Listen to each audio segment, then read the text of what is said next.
folks, my first guest is an actual serving police sergeant, but thankfully also a stand-up comedian.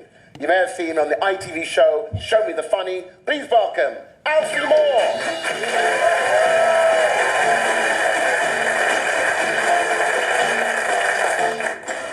In light of my occupation, and this being the BBC, they've asked me to start with a formal disclaimer and say the views I'm about to express are my own and not necessarily representative of some of my more career-minded colleagues. I do like to tread that fine line between comic genius and unemployment.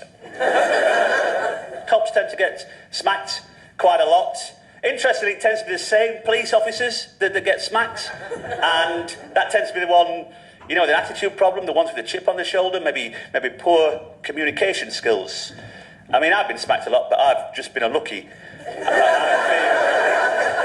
I've been stabbed and broke ribs and broken jaw. One occasion, a colleague and I attended an anonymous phone call in Scunthorpe of a disturbance, and when we got there, it was a rough part of Scunthorpe, would you believe it?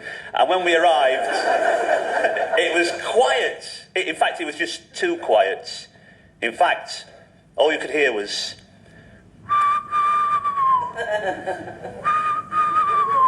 I thought it's either an owl, and you don't get many in Scunthorpe. They're just too wise. Or it's a local feral underclass signalling for an ambush, and it was.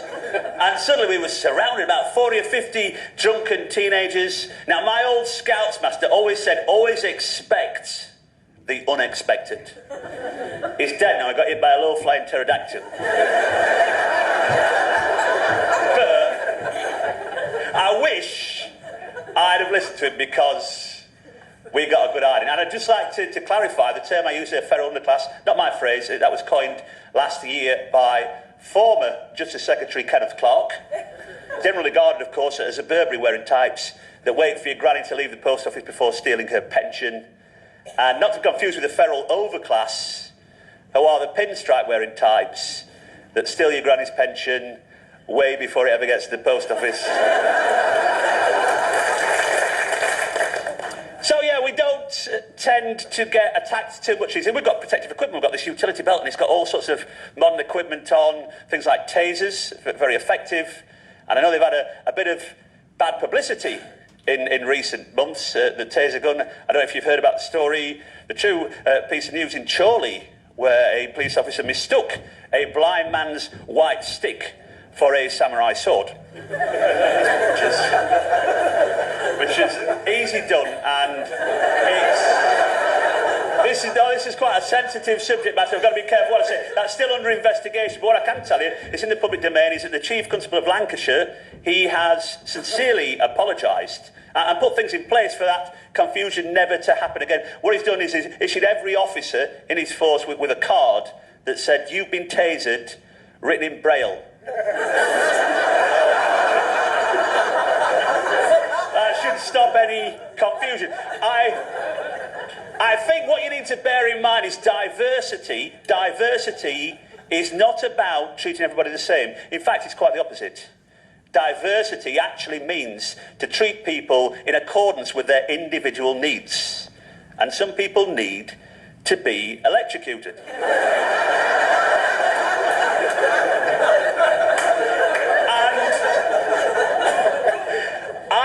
Defensive of the police here, but I am going to blame the coalition once more. This is the government's fault. That incident was the government's fault, because I shouldn't let you in on this secret, but I've seen a memo, I've seen a report from the Home Secretary to the chief officers instructing every police officer in this country to aim their taser gun at blind people, and if they flinch, probably fit for work.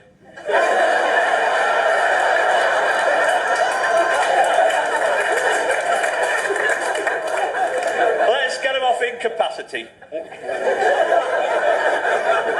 So I think it's nice, hopefully, that you'll be able to see the more human side of the police, but it is a serious business. And when I'm back at work, if I find a body in the street with a knife in its back, that is a murder scene. And that whole area will be cordoned off by uniformed staff. Inside that cordon will be populated by a forensic pathologist and a scientist, ably assisted by a specially trained search team. Every piece of evidence found will be carefully bagged up and exhibited. Every forensic sample compared against a national DNA database of millions.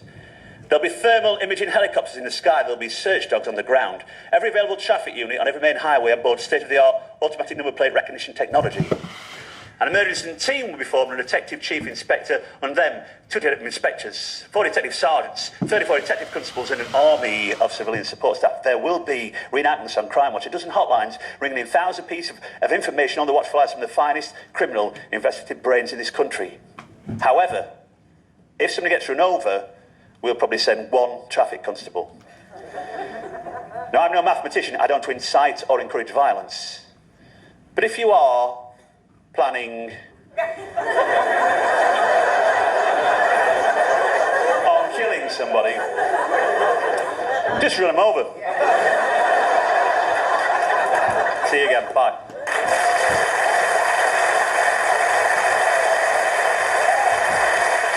Yes, Mr. Alfie Moore, yes. Now, to be honest, I can't stand it when people say, I hate the police, I hate the police. I, for one, think it's so disrespectful and so wrong. What those people really mean is, I hate Sting!